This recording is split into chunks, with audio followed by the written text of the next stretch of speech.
अद्भुत दौर चल रहा है। आप सब ने देखा होगा कि बलिया और पेंशनवेलिया दोनों के एक साथ रिजल्ट आ रहे थे, है ना, अमेरिका में और बिहार में। बड़ा अद्भुत दृश्य था। हमारे मोदी जी ने फोन किया ट्रंप साहब को कि ट्रंप साहब क्या हुआ। वो बोले हम शिकार हो गए। बोले किस चीज का?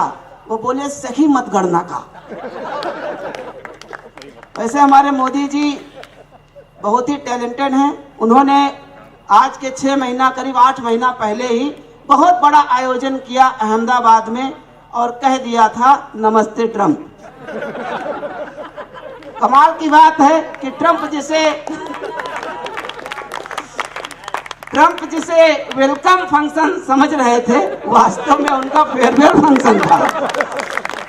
तो स्थितियां इसी तरह से बदलती रहती हैं और हम कभी इन स्थितियों से व्यंग निकालने की कोशिश करते हैं। किस तरह से पिछले कुछ महीनों में परिवर्तन आए देश में। आप सब ने देखा होगा, पहले कभी किसी को छींक आती थी तो चलता हुआ आदमी रुक जाता था। अब किसी को छींक आ जाए अगर, तो रुके हुए आदमी के अंदर का मिल्खा सिंह जाग जाता है। इतना खतरनाक, मतलब कि मिसाइल से ज्यादा खतरनाक खांसी हो गई इस युग में, है ना। मिसाइल से नहीं डर लगता है भाई साहब, लोग कहते हैं आपकी खांसी से डर लगता है। तो किस तरह से परिवर्तन आ रहे हैं।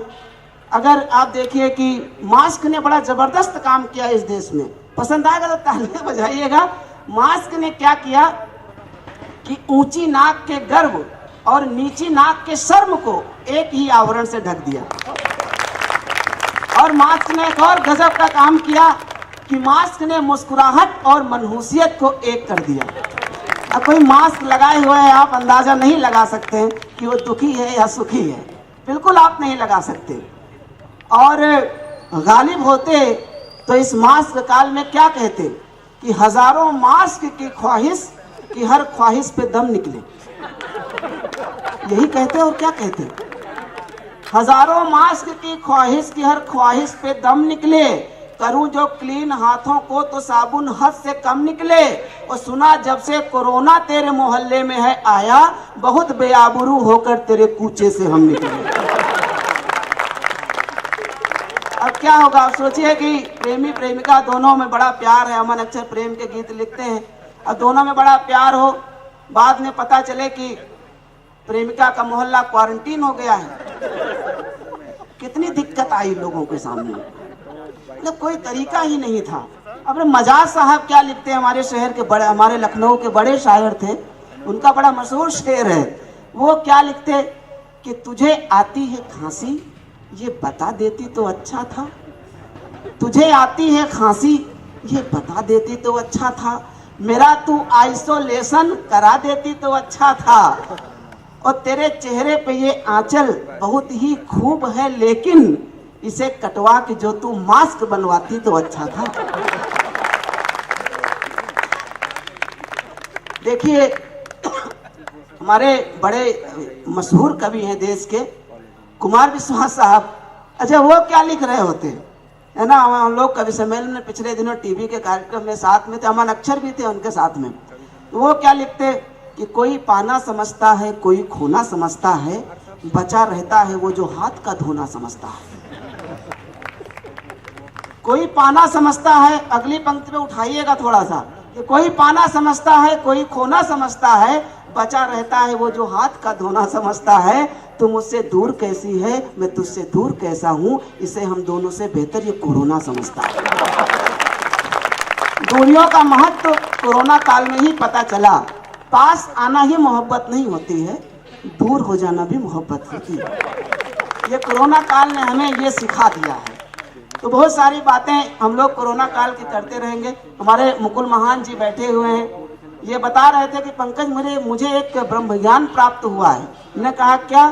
वो बोले जो क्वारंटाइन है ये वैलेंटाइन का अपोजिट है। मैंने कहा है कैसे? बोले कि देखो, जो वैलेंटाइन होता है उसमें प्रेमी प्रेमिका पास में बैठते हैं, तो क्वारंटाइन होता है दूर दूर बैठते हैं, ना बैठते ही नहीं है कभी कभी। तो अद्भुत सेंस ऑफ ह्यूमर है मुकुल महान जी का। व्यंग के ये वो मशहूर कवि हैं जो ना सिर्फ मंच पर कविता पढ़ते हैं बल्कि अखबारों में कॉलम भी लिखते हैं, बहुत ज़बरदस्त तरीके से लिखते हैं। पेशे से चार्टर्ड अकाउंटेंट हैं। कैसे चार्टर्ड अकाउंटेंट बने थे उसका भी मैं आपको किस्सा बता देता हूँ। हुआ कुछ यूँ था कि ये इंटरव्यू में गए थे, सीए के वो नौकरी के लिए अप्लाई किया था, क्वालिफाई हो गए थे ये, तो इंटरव्यू के लिए इनको बुलाया गया था। तो वहाँ पर इंटरव्यू लेने वाले ने इनसे बड़ा आसान सा सवाल पूछा, सभी से पूछ रहा था और रिजेक्ट कर दे रहा था सबको। इनसे भी वही सवाल पूछा कि 2 और 2 कितने होते हैं। बड़ा आसान सा सवाल था, लेकिन इन्होंने उसको बहुत गंभीरता से लिया। पहले दरवाज़ा बंद किया, फिर खिड़की बंद की, खिड़की के ऊपर पर्दे चढ़ाए, उसके बाद इंटरव्यू लेने वाले के कान में जाकर के बोले, ये बताइए करना कितना है। अच्छी ताली बजा दीजिए तो अच्छा लगे।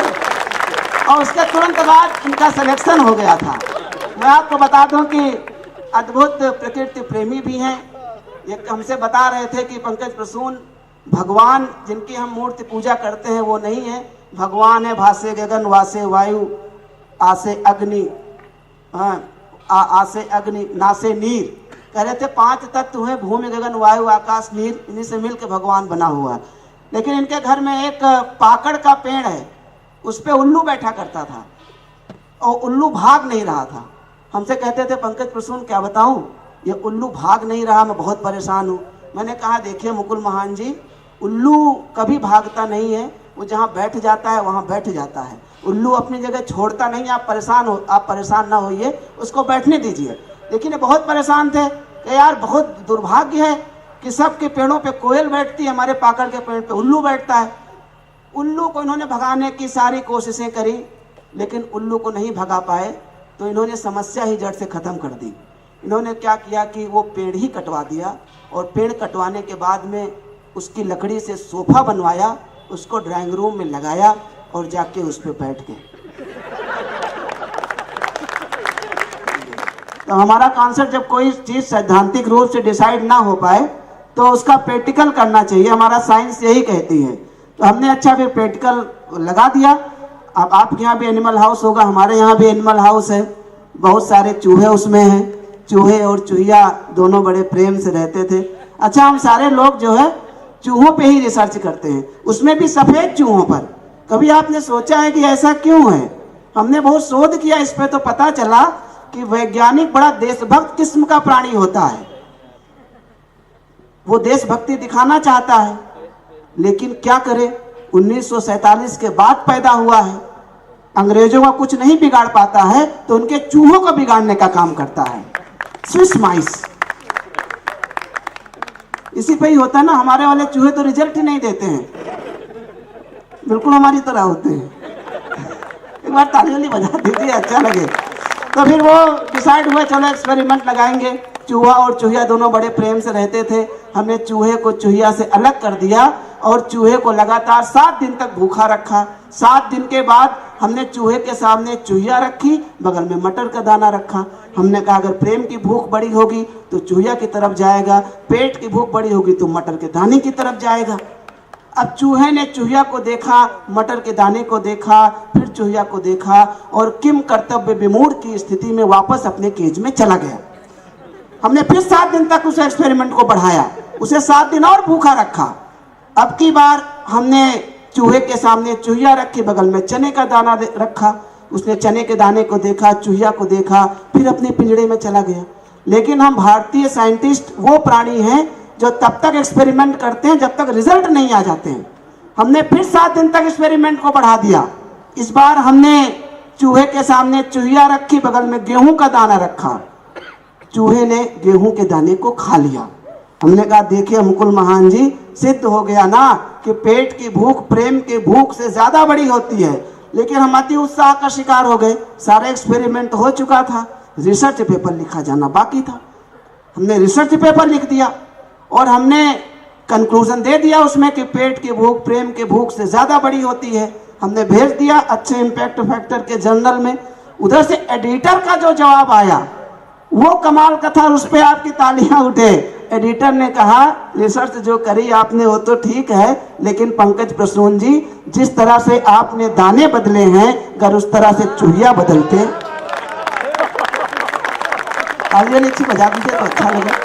तो इस तरह से रिसर्च होती है। हमने बहुत सारे आपको वाकये सुनाए रिसर्च के।